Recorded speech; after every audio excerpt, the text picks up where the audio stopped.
Welcome to a place where hearts unwind, infinite threads that gently bind, love and compassion in every line. Together we rise through space and time.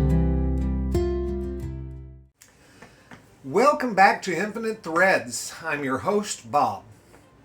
Maybe healing doesn't arrive the way that we imagine it will. Maybe it isn't a sudden moment where everything finally disappears. Maybe it isn't dramatic at all. Maybe it's quieter than that. A loosening. A softening inside places that have been clenched for so long that they forgot they were holding tension in the first place.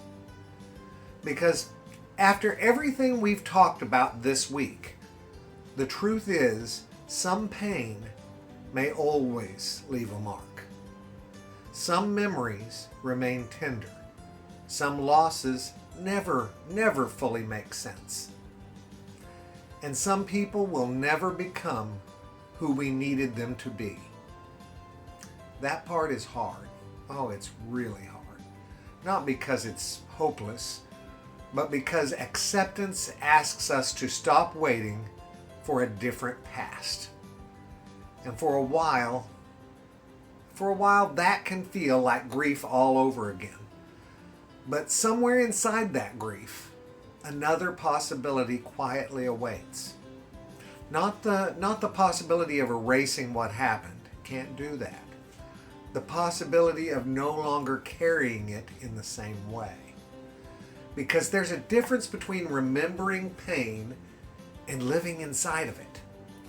A difference between honoring what happened and building your whole inner world around the wound it left behind. And maybe that shift happens slowly. So slowly that you barely notice it at first. You react a little differently one day. You breathe before answering. You feel the old anger rise and realize it doesn't completely consume the room anymore. Not gone, just lighter. And perhaps that's what healing often looks like in real life.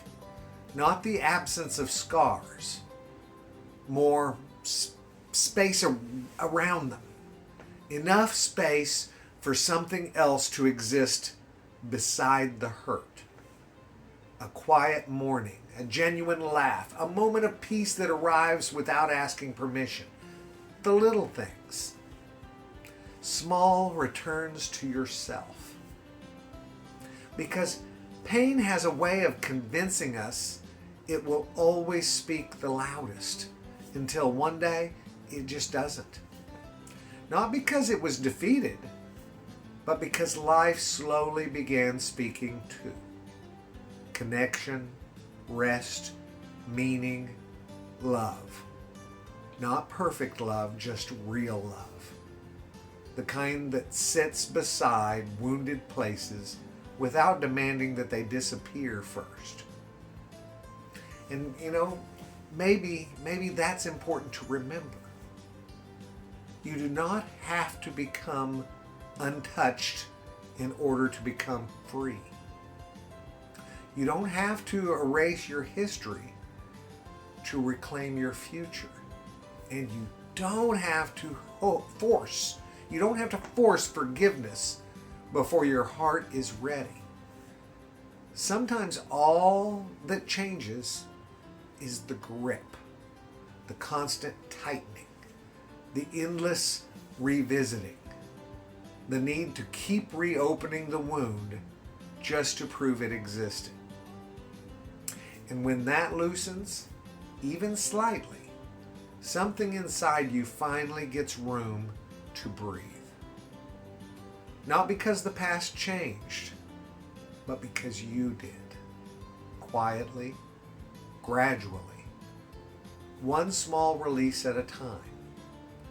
And maybe this matters too. There are people listening right now who still feel guilty for hurting. People who think they should be farther along by now. People who hear words like healing and forgiveness and wonder if they somehow failed because the ache still exists. You haven't failed. Some wounds take time simply because they mattered deeply. That isn't weakness. That's the cost of being someone capable of loving deeply enough to be hurt.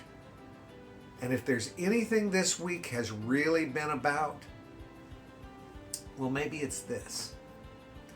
Not forcing yourself to let go before you're ready, but realizing you don't deserve to carry unbearable weight forever either. There's a middle space there, a human space, a place where honesty and compassion can exist together, where you can say, yes, this hurt me, or yes, part of me still aches, and yes, I still want peace. Not because what happened was small, but because your life is still sacred too. And maybe tonight, that's enough. Not closure, not a perfect ending. Just one quiet breath where something inside you realizes the thread was never broken completely, even after all of it, especially after all of it. You guys, I talk to you each and every week about love and compassion because that's what I feel is the most important things. Look at what's going on around us. We make choices. We make choices. The one thing, and I've said this many times before, and it's been said to me, the one thing that we have control over, the one thing that we can control everything about, is how we respond, how we react to things. And that is our choice. And we make these choices. We have people that say the devil made me do it, or God made me do it, or whatever. That's putting off your responsibility. You have a responsibility as to how you react to things. And that choice is always ours. It's ours, no matter what is going on. I love you all very, very, very much. I've made that choice. and you know what I need you to do? I need you to make a choice. I need you to go out and pass that on, okay? Later, Gators. Bye-bye.